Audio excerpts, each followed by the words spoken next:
Ladies and gentlemen, now it's time for the New England Maker Summit 2020 panel discussion with business professionals discussing their steps for the new collar workforce. Today's panel is moderated by Ari Santiago.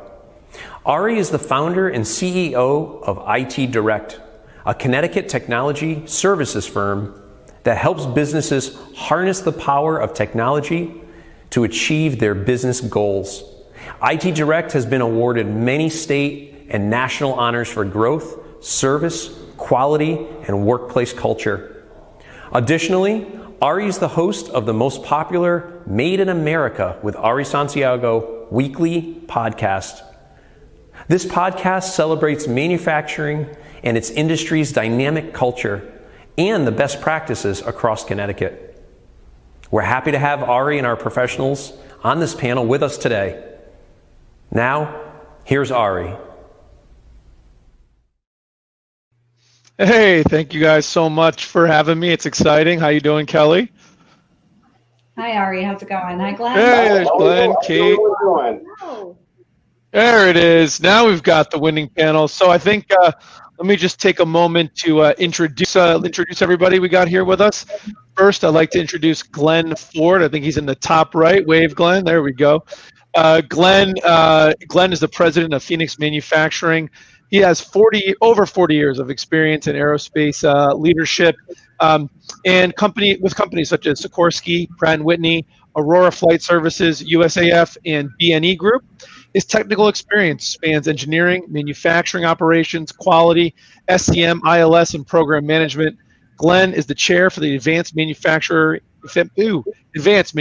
Employers Partnership, AMEP, and sits on the boards for the Aerospace Component Manufacturers and Advanced Welding, as well as the advisory board for Nantucket Community College. Glenn, it was a mouthful. I fumbled it, but I'm very glad to have you aboard. Thank you very much, Ari. All right. And Glenn's also, I don't know if this is good or bad, but a friend. So very good to see you, Glenn.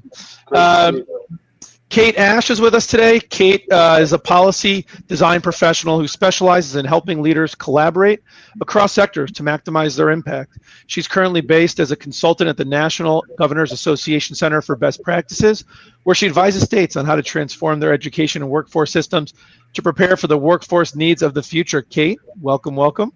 Thank you. Hello. Also in the bottom left there, we have Chris DiPentima. Chris is the current president CEO of CBIA, Connecticut's leading business organization with thousands of member companies, small and large, representing a diverse range of industries from every part of Connecticut. A former CBIA board chair, he also chairs the Connecticut Manufacturers Collaborative and serves on the board of the Connecticut Manufacturing Innovation Fund, Middlesex Chamber of Commerce, and Middlesex Community College Advisory Board. I think importantly for this panel, Chris has the experience of running a manufacturing company, Pegasus Manufacturing, which is a family manufacturing business that he ran for many years and sold recently before running CBIA. Welcome, Chris. Hey, Ari, how are you?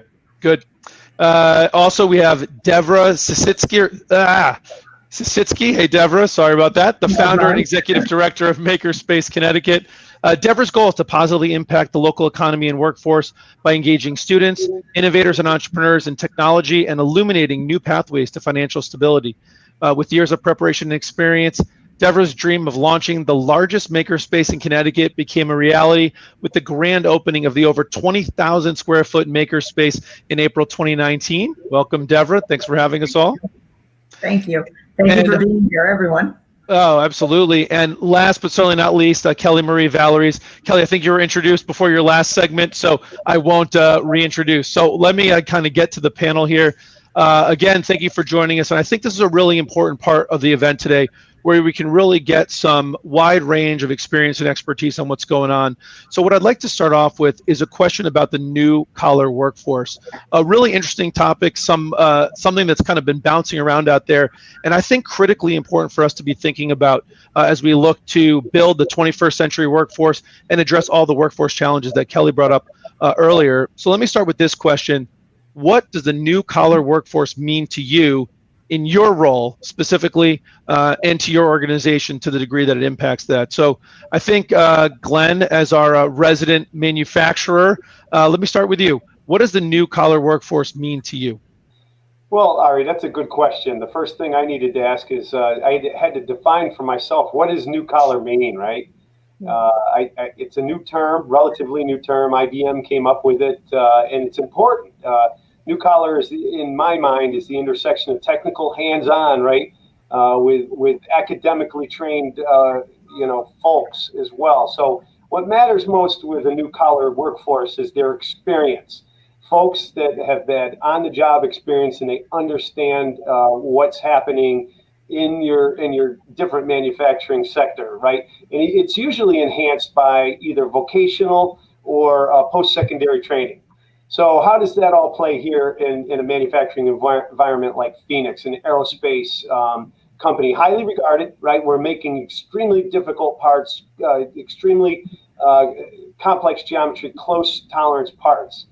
The best people I have, the best engineers that I have here in our engineering department have started as machinists, right? They've been out on the floor, they turn the dial, they've started on the floor knowing exactly what the machine does before they've even had an inkling that they wanted to be, an engineer. So these folks here now got excited about it, and they said, well, I got to get more training. So they transitioned to college, or they transitioned to more vocational training, or they've transitioned or had other training like Skills 180, or all these other great programs that are going on right now in the state of Connecticut. And they've enhanced their skills and become better at what they're doing, but at a more technical level. Now, when you combine that expertise on the floor with all of that experience technically and that other academic training, what they have now created themselves to be is a person who understands what they're programming and what the machine can do, and they can be successful at making these extremely complex geometry parts. And aerospace parts can't fail. So we have to trust on these people, and that, I think, is the biggest plus that I've seen in the new collar workforce. It's better than everything I've been seeing in the past. Kate, can you kind of pick up on, from your perspective, at the Governor's Association and kind of the advocacy role that you play, what does the new collar workforce mean to you, and how should we be thinking about it when we think about new collar workforce? That's a great question. And first, I want to say hi to Kelly over there. I know we've had a lot of email chatter this week, so nice to see you on video. As I was thinking about this question, the first thing that really comes down to it's all about people. I mean, at the end of the day, we are talking about individuals. We're talking about people who have families. And so for us, I think it comes down to what individuals need to be successful in the workforce so that individuals who are leading businesses, leading entire communities, leading entire states can also be successful. So there are, I think, kind of principles that come to mind for me. And the first is to be really data driven, and to make sure that the new collar workforce is really driven by the needs of industry. Kelly certainly talked about that. I know it's been a big theme today, but that's critically important. The second is that they're resilient, and that members of this workforce are having skills that aren't going to go out of style in the next 3 or 5 years, and that they're learning how to be adaptable with technology and how to interact with technology, as well as learning the soft skills that will enable them to advance in their careers. That level of resiliency and also flexibility is really important, especially in today's economy. Sorry, go ahead. Well, the final thing I was going to say, there has to be a well-resourced component to this. People need to have the resources, whether it's financial, whether it's support from their employer, whether it's support from their family and their community. Really, I think kind of getting back to one of the transformations I previously mentioned. And altogether, I like to think those principles build an equitable new collar workforce, which I think is important for us to highlight at every chance we get. Yeah, that's really great. Devra, I'm going to kind of play on that with you, because I think when we think about the new collar workforce, right, and it's sort of, the old white collar, blue collar split, and sort of saying, that isn't the only split.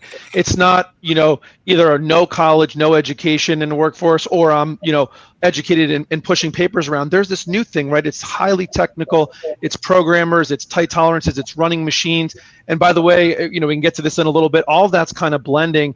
And Kate, you talked about accessibility, and Devra, maybe you can help connect this concept of accessibility, because I think Makerspace plays a really important role in helping develop that new workforce of the future and getting people access to it. So maybe talk about your perspective of where Makerspace fits in there and what you're doing to help kind of develop that new workforce.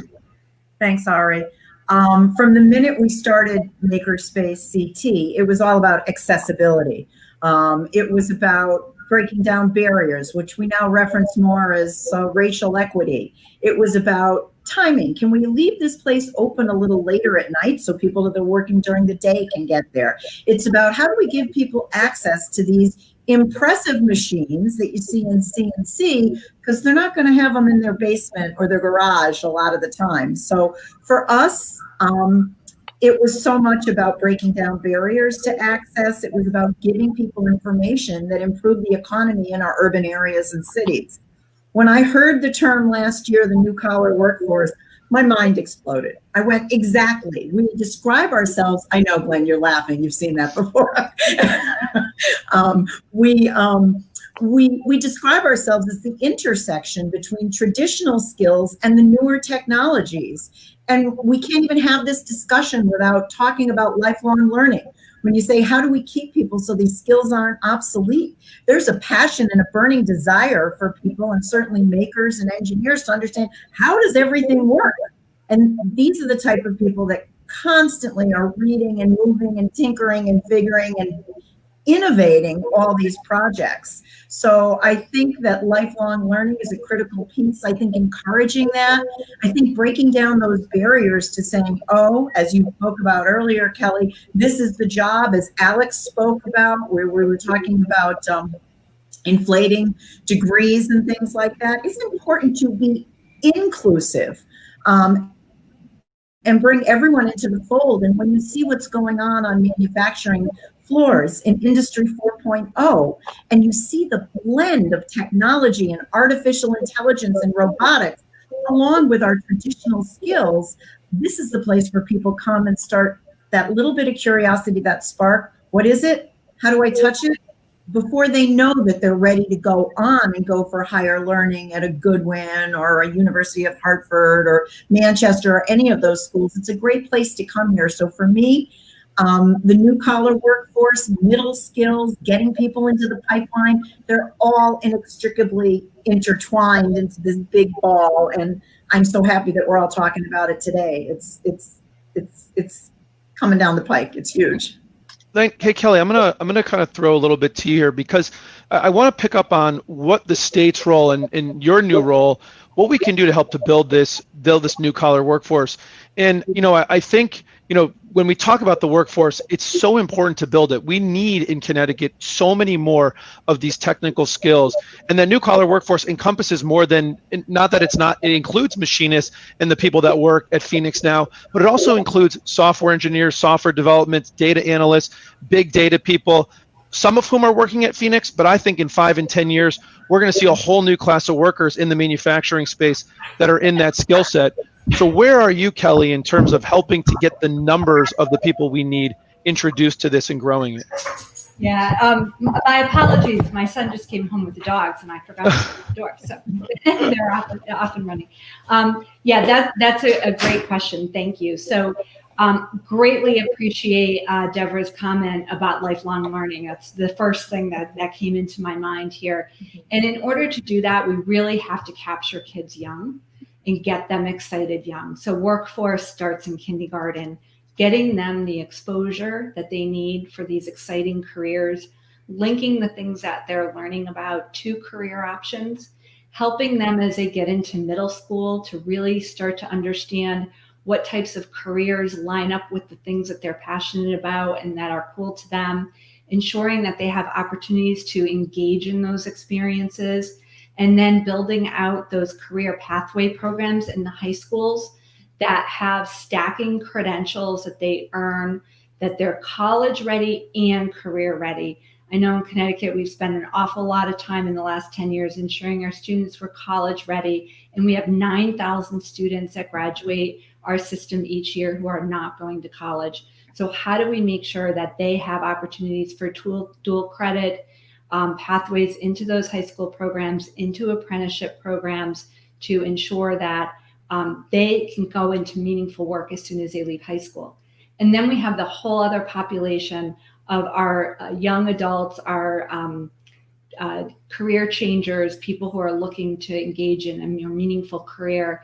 And what do we do with them? And we want to make sure that we build out those same opportunities with sector training partnerships that are linked again to work-based learning experiences and good jobs at the end in organizations like Glenn's, who understand how important it is to ensure that your employees have the opportunity to continuously learn while they're on the job, right? Because the jobs of tomorrow are not even invented today. The technologies of 5 or 10 years that are coming down the pike are just starting to be imagined now. And so how do we make sure that we engage people in that level of excitement and understanding and ground their knowledge in digital literacy as well? So we always had reading, writing, and arithmetic.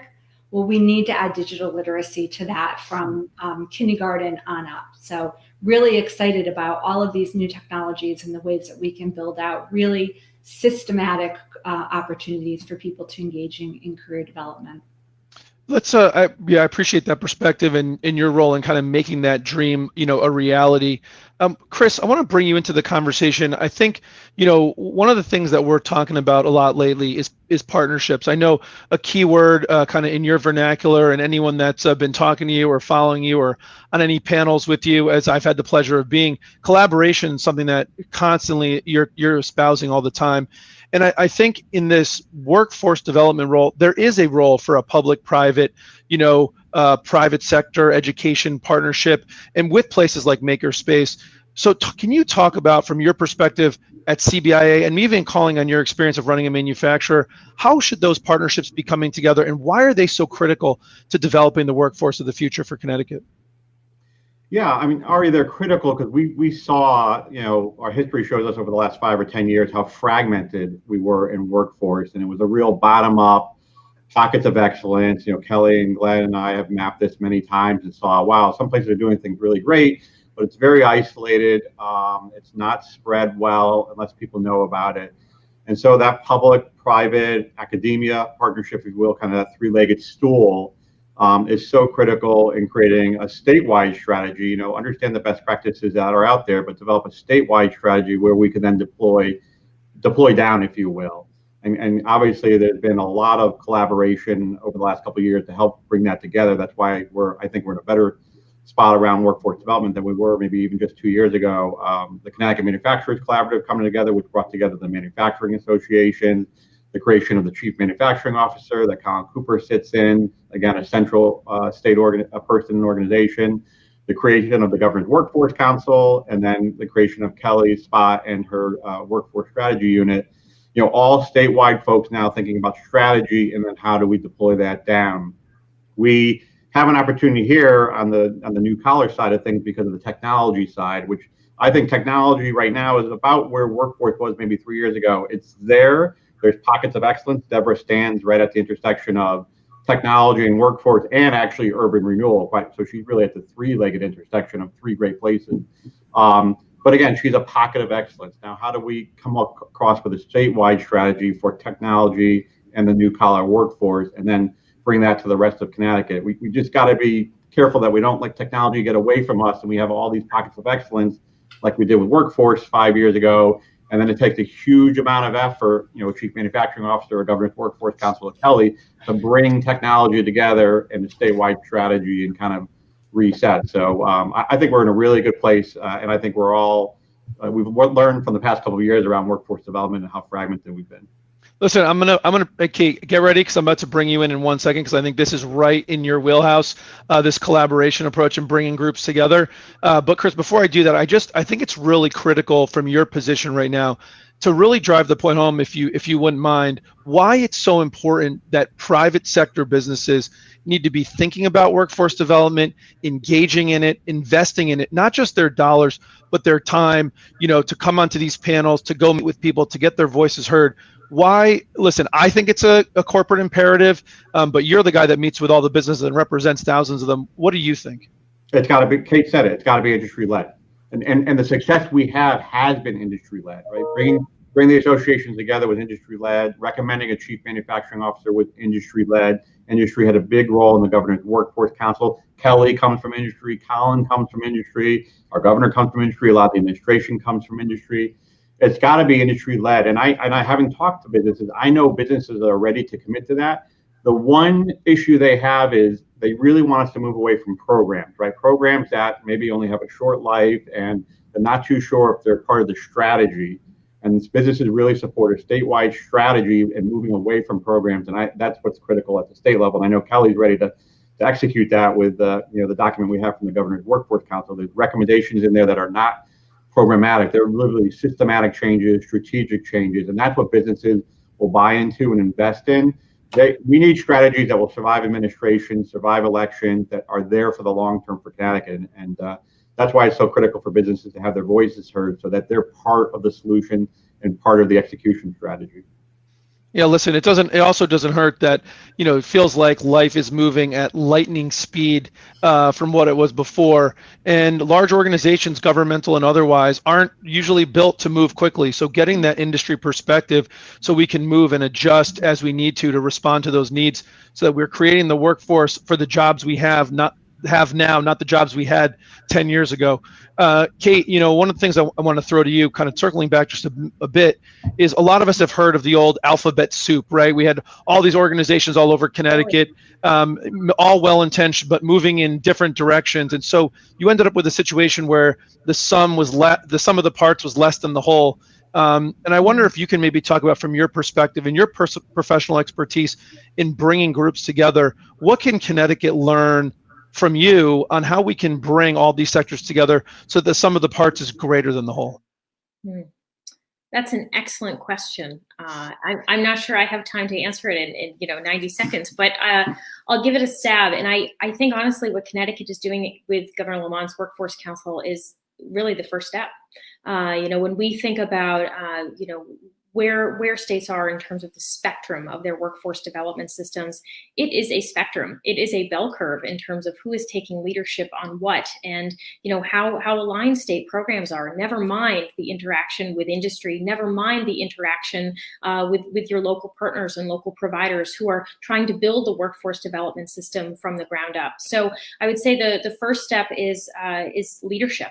That is absolutely the first step. And I think, as previously noted, making sure that not only industry is at that table, but workers themselves are at that table. I think if this crisis has taught us anything, it's that, being able to understand the true experience of job seekers and individuals who are in the workforce as much as our employers is really important, particularly for vulnerable communities who are most at risk for the type of displacement that this economic downturn is presenting. The second thing that I'll mention is vision. And being able to pick a target. And it doesn't have to be a perfect target to start with, but we learned a lot, I think, from what states have done over the last several years with credential attainment, post-secondary credential attainment goals. It's been a fascinating case study for how state post-secondary providers, human service providers, industries, governor's offices, local state economic development agencies have come together to say, this is what our goal to prepare our workforce really needs to be across these industries. I like to think, and I'll throw this idea out there, could we in today's economy, could we create digital literacy attainment goals? And, we have a ton of work going on by number of consortiums that are measuring digital literacy gaps throughout the country. It could be a really fascinating exercise as perhaps a next step to build off those credential attainment goals to make sure that individuals are not just getting credentialed, but they're actually getting credentialed with the specific skills that they need that are really aligned with long-term industry demand. So yeah. I feel that's a great point, Kate, and I'm going to use that to kind of throw to Kelly and say, Kelly, can you talk a little bit about, to Kate's point, what are we doing? And I know you're new on the Governor's Workforce Council, so I know things are getting off the ground, but are you aligned with kind of that, with what Kate was sort of alluding to in that thinking of getting those skills alignments, and if so, what are we doing in that regard, or what do we plan to do in that regard? Oh, you're on mute, Kelly, sorry.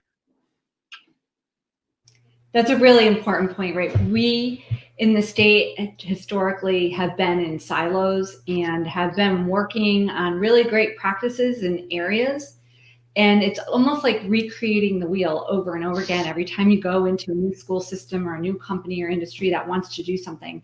And it's quite painful, actually, to watch.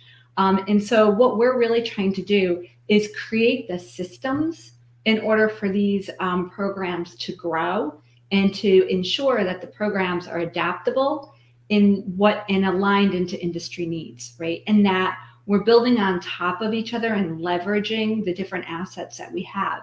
So it's funny, I've been doing a lot of work with Stanley Black & Decker, and Marty has been calling me the quarterback of Connecticut because I keep saying, blow the whistle over here, stop. Somebody else over here is doing that. You need to talk to that person. Don't start all over again. You know, we're starting to now layer our initiatives on top of each other. So Stanley got a really great grant to start building out credentials in IT and computer literacy and with the high school system. So then we have to into the community colleges and then into the high school system. So we've got another grant application that we just submitted yesterday that historically would have been 3 or 4 or 5 different grants across the state. And again, we said, time out, let's bring all those stakeholders together. We did one grant for $10 million. We had 73 partners on our grant, which is IT and manufacturing. So then hopefully we'll get this grant. I think we will. And we'll layer that on top of the work that's being done with this grant, right? So that we're ensuring that we're coordinating, we're calibrating our efforts. You know, the CMC is a really important component of that. They've been the sounding board on these weekly meetings about what's going on in different regions and how do we connect that, and ensuring that we have this really cohesive approach and making sure that all of our workforce boards are working together on programs and making sure that what they're doing that's on a regional level is really specific to that regional need, but sharing the best practices and the methodologies that might be a little bit different with regards to content. So a lot of really exciting work coming out of this. And to your point, are the next gen sector partnerships and rolling that up to the CMC and the Governor's Workforce Council is a very systematic way of communicating and coordinating efforts across the state. So that we're getting those coordinated efforts and not restarting from the beginning. That's tremendous. I mean, Kelly, you're doing a lot. If you can make that one thing work, everything else will be gravy. I mean, that would be just huge. Devra, I want to bring you into the conversation because Chris talked about, speaking of intersections of different great things and how we can build. Makerspace being in the old G Fox building in downtown Hartford, I think is just really touching on and doing what you're doing with the Makerspace. People that have been there, I've had the pleasure of getting a tour from you personally, which was great. And it really, to me, talks about this new collar workforce and really the workforce of the future. New collar workforce in some ways is the gold collar workforce because there's such great careers and such a great living you can make, so much innovation, so much excitement. I mean, heck, almost everyone out in Silicon Valley is a new collar worker, right? So I think it's so great to see the manufacturing and the IT all in one, and it's urban renewal, and it's accessible. Talk about kind of how you're bringing it all together and how that's helping to build this new workforce. Sure. As you know, we opened up our doors on 2019. And so that was, building out the space. I signed the lease in 2017. And for those of you that don't know, we are in the bottom floor, the bottom 2 floors of the largest department store. I think it was certainly in Connecticut, all the way up to Boston. And it's Art Deco and it's magnificent and gorgeous. And so certainly building it out for about 1.5 years and then getting all of our equipment was pretty exciting. These are the years that we've really launched into programs. And how do we penetrate those urban areas? How do we bring those people in? What are the classes we teach? What's important? Where do we put our energy? And what we were able to do was in starting our new collar workforce program, we started with additive because we wanted to look forward. We've got so many organizations in Connecticut that are doing a great job, certainly with as Nuntuck and Manchester and Goodwin of putting together the CNC programs that we decided we're going to start on additive right now. It's kind of along with our maker mentality, to look at additive. And we put together a 4-month program that's all about additive. We call it Innovation and Beyond, and it's all about additive manufacturing. We teach people CAD design. We teach people to work on their the equipment, the 3D printers as well. And what we were able to do was couple this with a grant from Comcast Universal. So they're all scholarships. So we started out looking, how do we penetrate? How do we penetrate the inner city? How do we penetrate groups? And this year, some wonderful people came into the makerspace through programs like Fatherhood and Beyond that were able to introduce us to people that really could benefit from these type of scholarships. And so that's one of the things that we've really focused on this year. What are those programs? Lasers coming up next. We're going to delve into CNC. We're going to move into artificial intelligence. We're going to move into virtual reality, along with traditional welding skills and general safety in the shop. So our decision has been to move into a credentialing program. And again, we see our goal as the on-ramp. We're exposing as many people as we can to all these different modalities so they can make some wise decisions about their future and give them information to base it on what pathway are they going to use to create their future, since we know that's so different than the way our parents did or even we did when we started out. People need to have a lot of skills. They need to constantly up those skills because the world is changing. So what we decided to do again was accessibility. How can we parse and break down this information into 1 month, a little over 1 month, 20, 25-hour badges? Can we give our classes at night so people that are still working can get them? Can we set the fee either scholarships or at a very low price? Just try and break down those barriers to accessibility and go out there and reach as many people as possible. I think that's great. And really reaching the people, we're going to get to this topic in a second about the gap in terms of the numbers of people that we need and what we're producing and why we need to triple down on stepping it up. But Glenn, I want to bring you in on something which I think Devra's space makes me think a lot about, which is all the different modalities, being able to say, come out with one thing, but maybe send someone back to Makerspace to learn something else and kind of have those different skill sets. And I want to ask you from the industry side, why is it important today, or do you think it's important today, that when someone comes to work at Phoenix, that they have creativity, innovation, and can think of different ways about doing something instead of just going at it from one direction? How important is innovation today? Wow. Great question, first off. And Devra, you're smiling. Chris is over there. He's probably got a lot going in his head. I know Kate and Kelly, you're all like want to chomp at the bit at this question. Artwork, the right brain is everything. We always focus on, your left brain. It's all about, math and computational and analytics, which we're fantastic in. Connecticut holds we hold that here as our actual competitive advantage. We can outsmart, outwit, outplay just about everybody in the United States. We've been doing this since the 1700s. Really? I mean, this is where manufacturing started. The reason why we're so good at that since way back then, and why we're doing this going forward, is because we're innovative, because we're imaginative, because we look beyond, the planet. We look at the moon. We want to go there. How do we get to the moon? What is it going to take to get to the moon? Think about back in the late 60s when President Kennedy said, we are going to go to the moon. People probably looked at him and said, how the heck are we going to get there?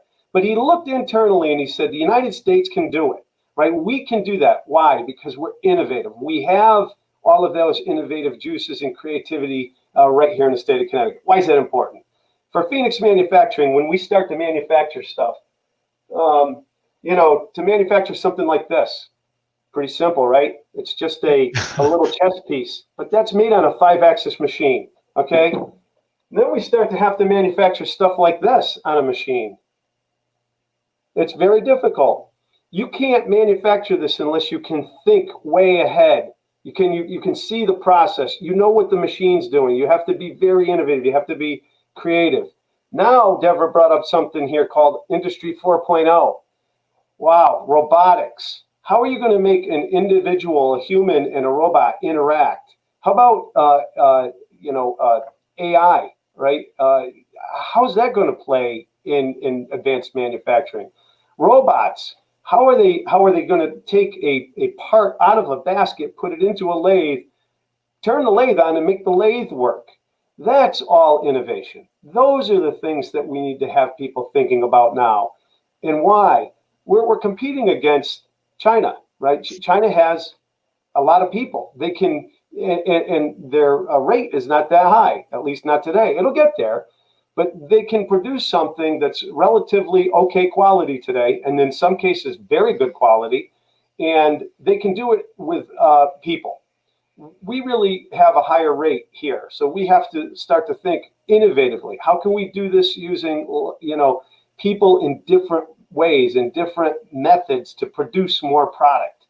So now this is where Makerspace becomes important, right? We send people down to Devra's area and we say, Devra, we don't know exactly what we want. You're the expert here, but here's what we describe what we're thinking. A good case in point. I went to Devra, what was it, about 4 months ago, Devra, 3 months ago? I said, we need to have a 3D printed holding device so that it could work on our computer measurement machines. Went down to Devra, we showed her what we need. We had one idea of what this holding device would actually look like. By the time we finished collaborating between Phoenix Manufacturing and Makerspace, this device was completely different than anybody even imagined. Those are the kind of things that are so important for us in the future. We have to collaborate. You have to innovate. You have to think way outside the box because we need to get to the moon and beyond. Well, we certainly do when it comes to, thanks, Glenn, I appreciate that perspective. And I think it feels like, honestly, a bit of a moonshot in trying to fill these jobs. And I wonder, Chris, if you could maybe give us some perspective on your thoughts on how we're going to address, we know that when the growth is going to come back in manufacturing, even without it, we have the silver tsunami, the generational changeover, whatever we're talking about. We've got, the people are going to fly again. The boats are being built in Grun in New London. We've got automotive. We've got so much manufacturing here in Connecticut. How are we going to fill these 6,000 jobs? Maybe you could talk from your perspective on what we are doing, what we should be doing more of to help to kind of close that gap between the number of jobs we have and the people that can fill them. Yeah, we have record defense spending in the state too. Our $32 billion with a B dollars of defense. I think it was 32.5, but what's 500? What's $500 million between friends? Well, we'll split it between the group of 6 of us here. Glenn hit on the point that we have been leaders, and the Connecticut has been leaders for a long time in education, innovation, workforce development. There was a recent article that maybe came out this week about Connecticut being number 6 in education and training, I think it was, moving up from 7. We've always been at the top of it, and that that having that strength makes it, I'll say, easier. Take that with a grain of salt to fill these jobs, because we did have 6,000 to 9,000 open jobs coming into the pandemic before the pandemic hit, and we weren't able to fill them. But again, what we're doing better today than even I would say pre-pandemic, and obviously the year before, is that statewide collaboration. Kelly's position didn't exist. I don't even know, Kelly, if you really position existed pre-pandemic. I mean, it almost happened just before and during the pandemic. The Governor's Workforce Council was still working on what the strategy was going to be pre-pandemic and during the pandemic. So right now, as we're still in the pandemic, we're in a better spot than we were just 6 to 9 months ago. That's how we're going to come out of it, with these statewide strategies and initiatives.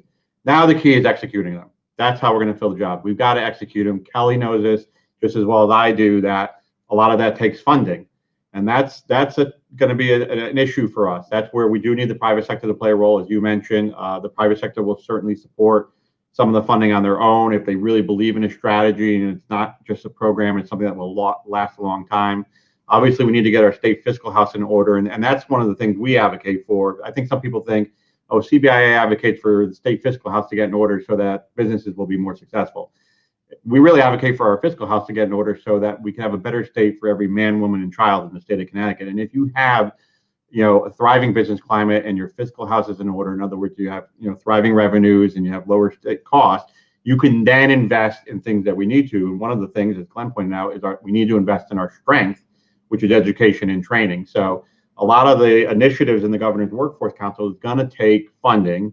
As everyone on this knows, we're trying to move away from putting that funding in our credit card, what we call the debt diet, and having it and being in the general fund.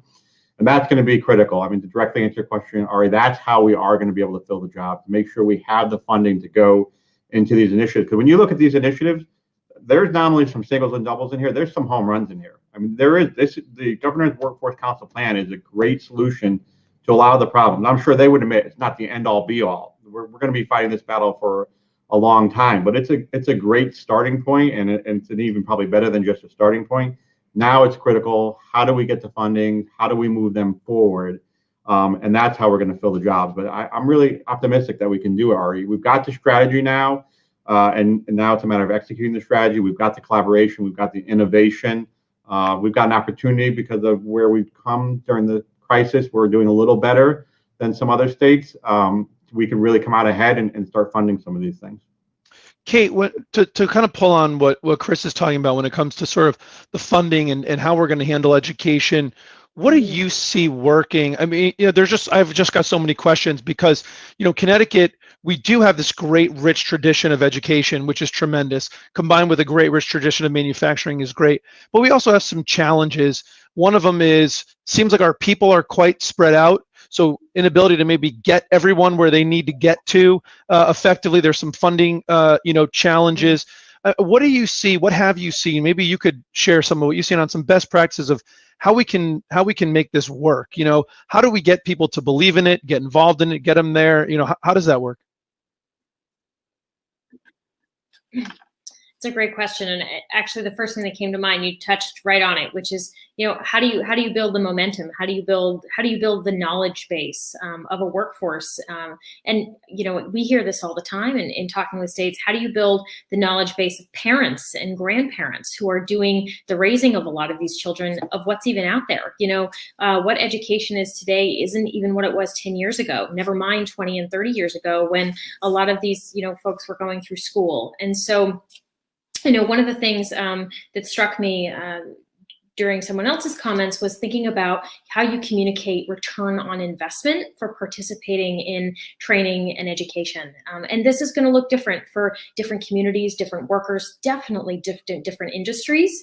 But I think a key thing that one other state has done, Oregon, has actually developed a return on investment calculator, where they actually go out and they develop, or they work with industry leaders throughout the state and the state's workforce board to actually develop a chart and essentially like a training manual for employers to help them understand this is how much you can get by bringing in work-based learning, whether it's apprenticeship or other kind of short-term credentialing opportunities. That not only like creates buy-in for employers, it absolutely gives a value proposition to individuals to be able to have that information. And so I think being able to do the information and kind of that foundation laying from both sides is particularly important. Another thing that caught our attention that we highlighted in the guide and the resource that I previously mentioned was being able to tell the story as well. And actually down your comment around, how do we get people to these opportunities, especially in rural areas? This is huge. And in Arkansas has done some interesting things actually by creating a mobile maker space. And they actually created this kind of, I won't do the thing justice, but they collaborated with industry and the state's Chamber of Commerce helped support a multi-year initiative to essentially turn a huge old hauler into this experimental makerspace to go around the state and get youth and adults and parents and communities and schools and employers really engaged to become familiar with this, so that then they ended up having pretty incredible success actually then going to their governor's office and their legislature to drive investment, because hey, local school districts were kind of knocking on the door of their local representatives saying, we want this stuff in our districts.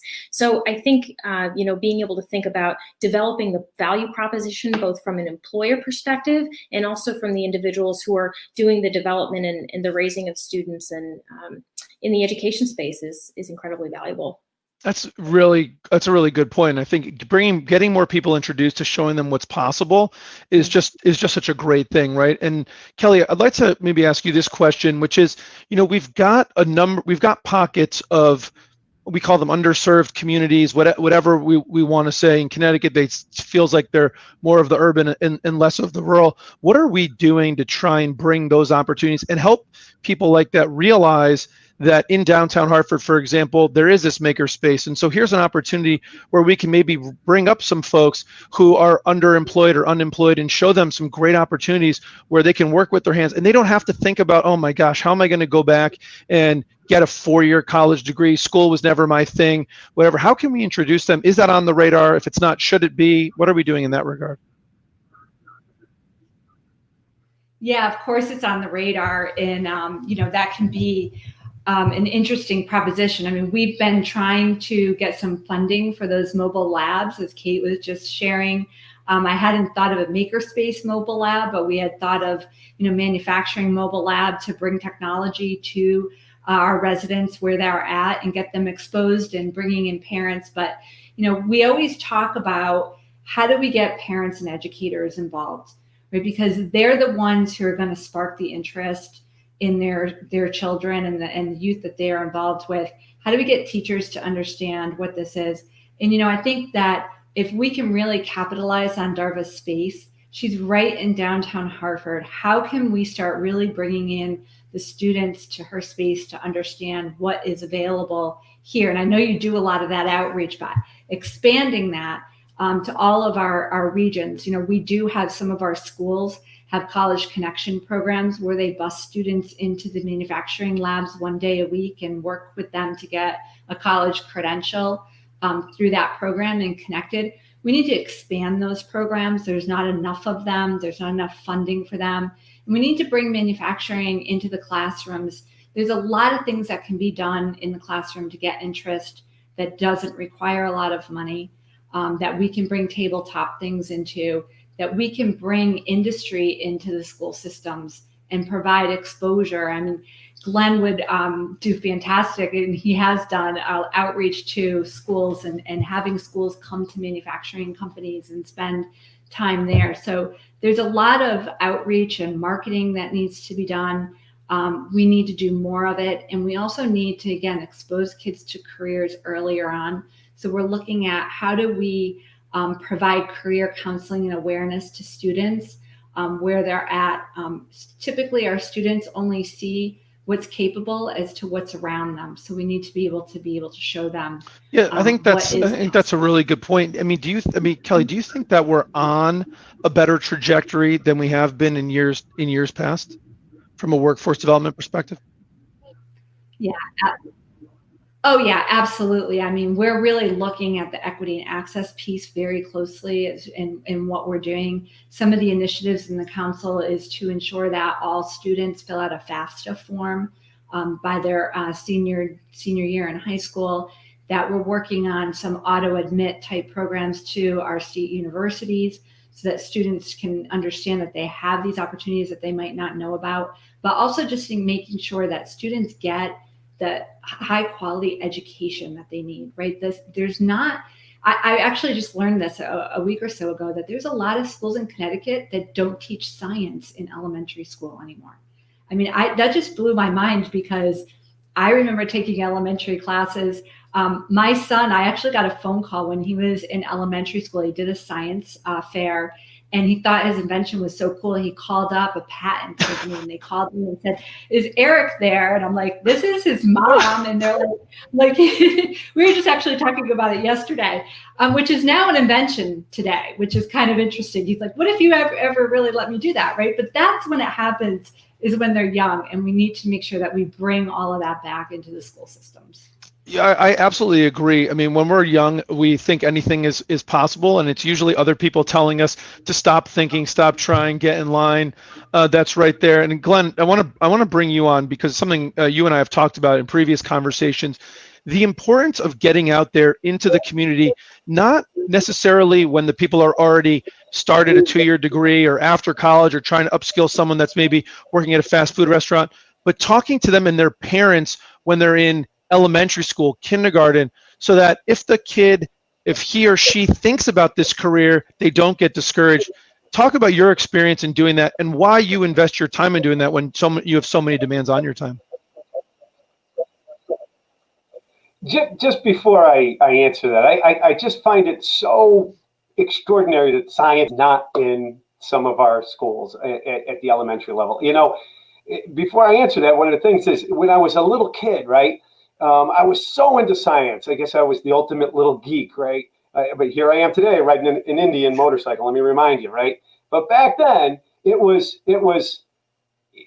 Glenn and Gary's lab. This kid across the street, we had a science lab. You know, most kids have a fort and they're doing, you know, cowboys and Indians or whatever back then. We had our laboratory because we loved science. So I think it's a disservice not to offer science to little kids early on. And this is where it brings in about manufacturing and about all these great things that you could do for different careers when you're at that young age. Don't ever for 1 second think that little kids aren't listening. They are. Their ears are wide open, and they are again thinking like a 7 or 8 year old. They can go to the moon in a box. I can't today, but they can, and they've been there and back. So these kids want to know, how do you do it? And it's important for us to open up our factories. It's important for us to have our schools start to embrace the collaboration between factories. And it's important for the state of Connecticut to get behind it as well. And here's an example. I had one mom and her son. She wanted him to come in and see what manufacturing was all about. And we walked through the plant. The first thing that shocked her was that how clean the plant was, that it looked like a laboratory, that there weren't chips and smoke in the air and oil spitting all over the place. In fact, she said it looks like a hospital because it's so clean. And it really does here at Phoenix Manufacturing. But as we walked through, you could see this young kid's eyes light up like, wow, this is really cool, because he wanted to do computer stuff. But he never knew that computers were attached to the machine. He really didn't have that concept. And then the mom was going, wow, this is really great. I can't believe that this is a career. So we finished the tour. She said he's going to go to school because mom made the decision. And he's currently in a vocational school learning how to become a machinist.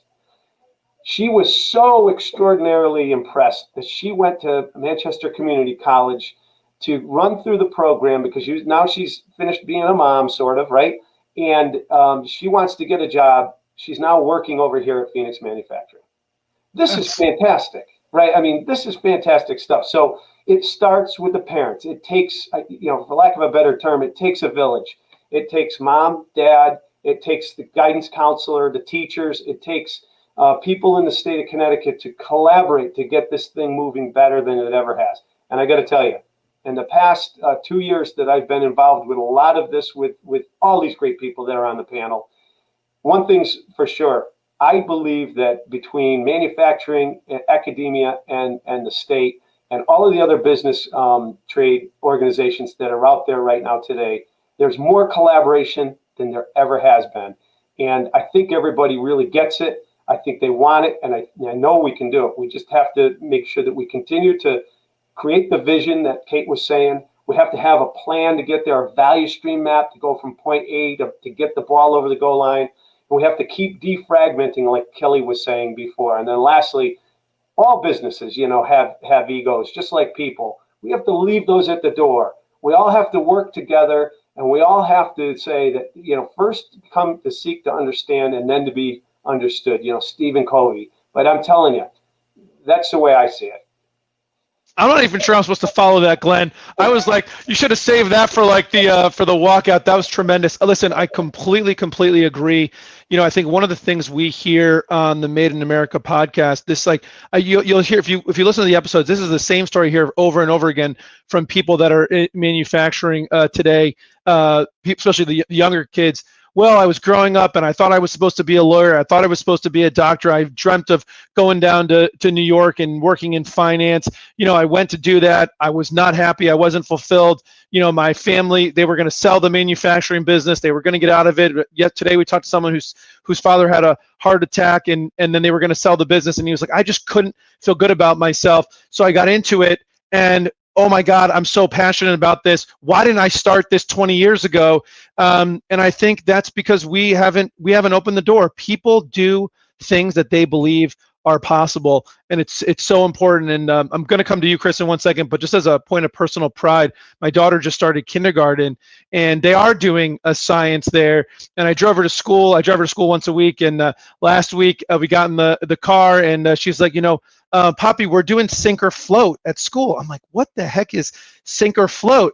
Well, they took water, and then they would take an item, and then they asked the kids, is it going to sink or float?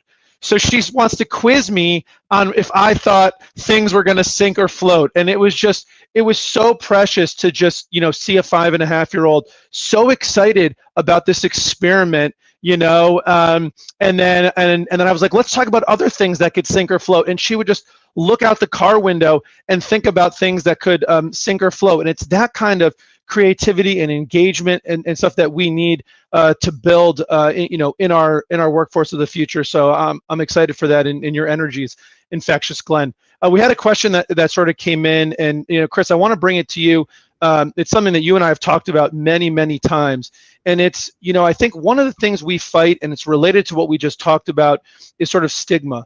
There's a part of reality that is messaging, right? Marketing does matter, messaging does matter, and Connecticut has so many great things about it, workforce chief among them and growing, but we have this negative perception that we kind of put on ourselves and repeat over and over again.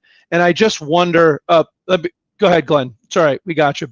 Bye, thank you. I wonder, Chris, if you can talk, especially from your role at CBIA, what can we do to ensure businesses see Connecticut as a great place to invest and to continue to invest here in the state rather than look elsewhere? Or not even just look elsewhere, just be afraid to invest.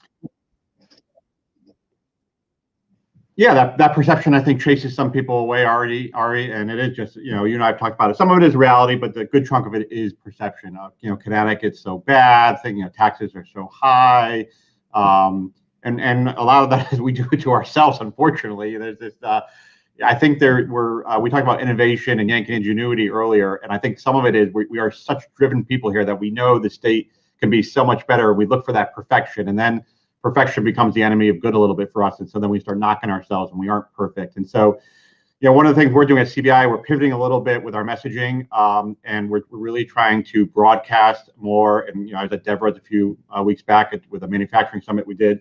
And the reason we were there was to kind of just highlight where she is and the spot she is. So we're trying to do more messaging around all the great things we have in Connecticut, whether it's our businesses, and it's not just our businesses being great. And we have some of the best businesses in the world, and we talked about our education and workforce being some of the best in the world, literally nationally ranked, worldwide ranked high.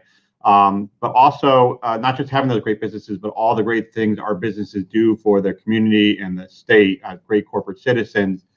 And so that messaging is really, we're trying to change that perception. There's a lot of businesses right now during an unbelievable economic recession, a pandemic, and this stigma that Connecticut is a bad place for businesses. A lot of our businesses are making incredible investments in our state during this really difficult time. Kelly mentioned Stanley Black & Decker, Medtronics down in New Haven. Devra sees it all the time. I could go on and on with hundreds of businesses in Connecticut. They're making investments in Connecticut.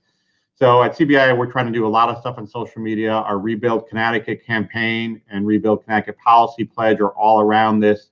Hey, we're not as bad as we make ourselves out to be. We have an annual meeting next week where we're highlighting some of our businesses and all the great things that we have. We'll be at the Bushnell highlighting that. Another great thing we have in Connecticut. Rebecca Lobo, the keynote speaker, a great thing in Connecticut. UConn women's basketball.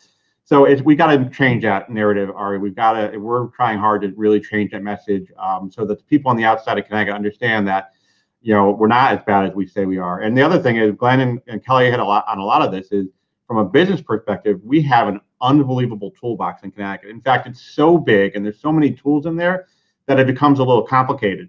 And as such, we have a hard time internally in Connecticut communicating that to the outside world about how great that toolbox is, because we don't all know how many tools are in there. And so we're trying to do, obviously, Kelly in her position, the new portal at DECD, trying to highlight all those tools in the toolboxes. So, because I think some of it is Connecticut businesses saying, we're not that good here, but they don't realize these tools that are in the toolbox.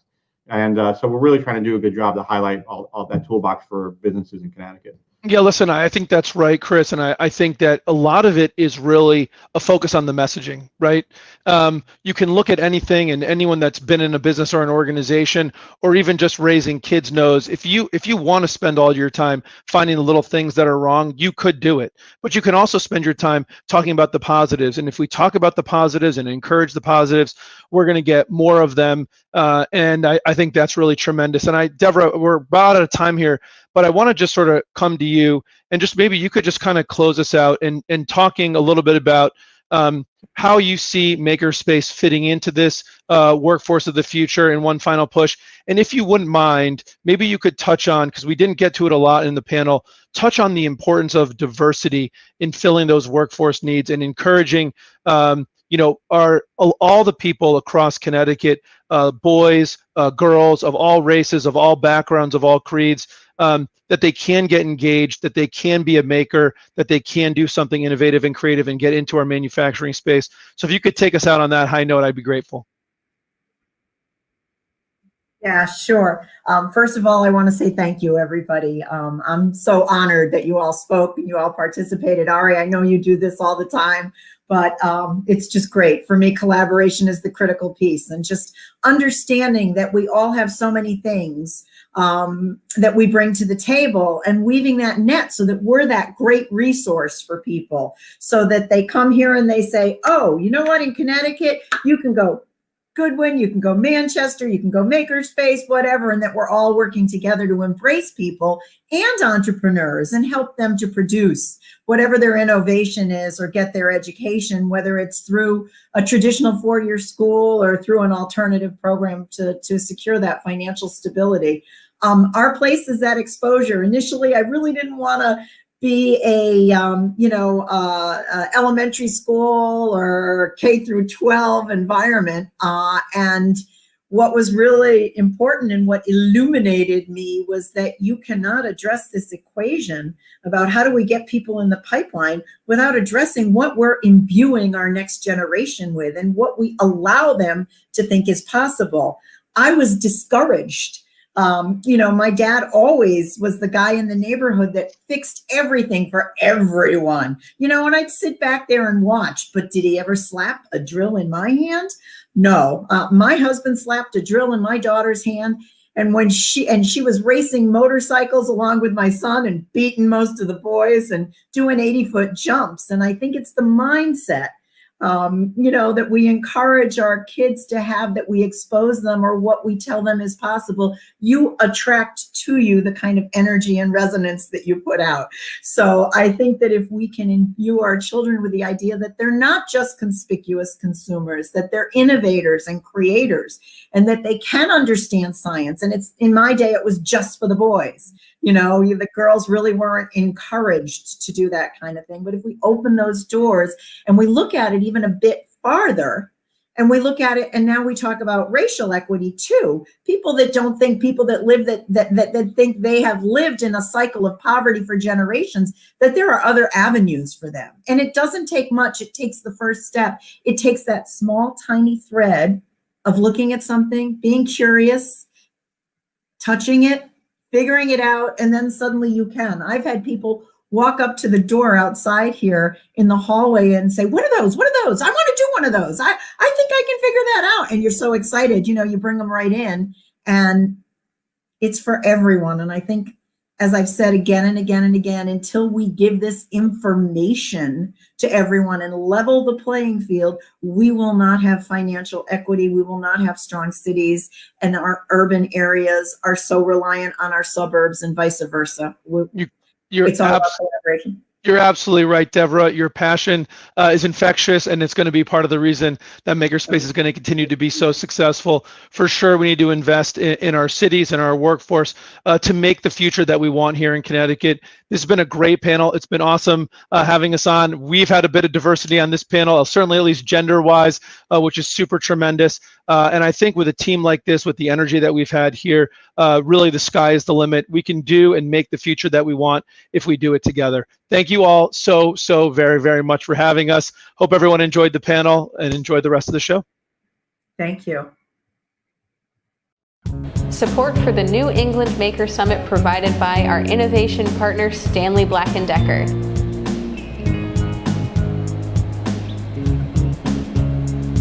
Additional sponsors include the Rutledge Family Foundation, Mastercam, MPH Engineering LLC, CBIA, Ready CT, and Constep. Thank you for your support.